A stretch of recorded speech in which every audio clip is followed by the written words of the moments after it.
এত বড় পরম প্রাপ্তি আমাদের হয়েছে।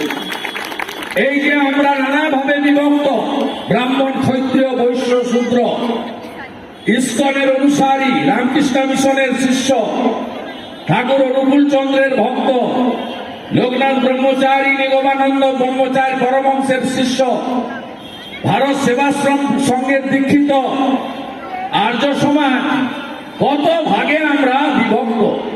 এই ভাগগুলো না তুলেও স্বামী বিবেকানন্দের সেই কথা, হিন্দু ধর্ম কি, যেখানে সব নদী মিলে সাগরে পরিণত হয়, তার নাম হলো হিন্দু সনাতন ধর্ম।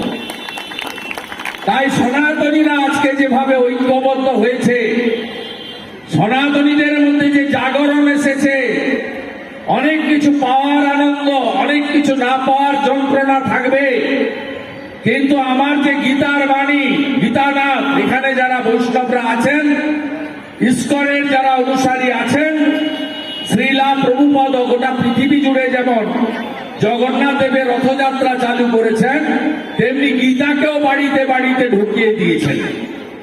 সেই গীতার একটা লাইন আছে, ধর্ম রক্ষতি রক্ষিত। আমি আমার হিন্দুদের কাছে একটা কথা বলবো, ধর্ম রক্ষার করার কাজে কোনো কম্প্রোমাইজ করবেন না। ধর্ম নিরপেক্ষতা বলে কোনো শব্দ হয় না। আমরা অনেকবার আক্রান্ত হয়েছি। এই যে 13 কোটি মানুষ 1 বছর ধরে রামলালা দর্শন করলেন অযোধ্যায়, এই রামচন্দ্রর জন্মভূমিকে যেদিন বাবর দখল করে, একদিনে 70,000 হিন্দুকে খুন করেছে। 67 বার আক্রমণ হয়েছে রামের জন্মস্থানে, 3 লক্ষ হিন্দু শহীদ হয়েছে। আপনি আনন্দে আছেন না? পাশে বাংলাদেশ দেখতে পাচ্ছেন না? 47-এ 33 ভাগ হিন্দু ছিল, আজকে 7%। পশ্চিম বাংলায় 85% হিন্দু ছিল, আজকে 67%। ঐক্যবদ্ধ যদি না হন, টিকে থাকা নয়, অস্তিত্বই বিপন্ন হয়ে যাবে, অস্তিত্বই বিপন্ন হয়ে যাবে।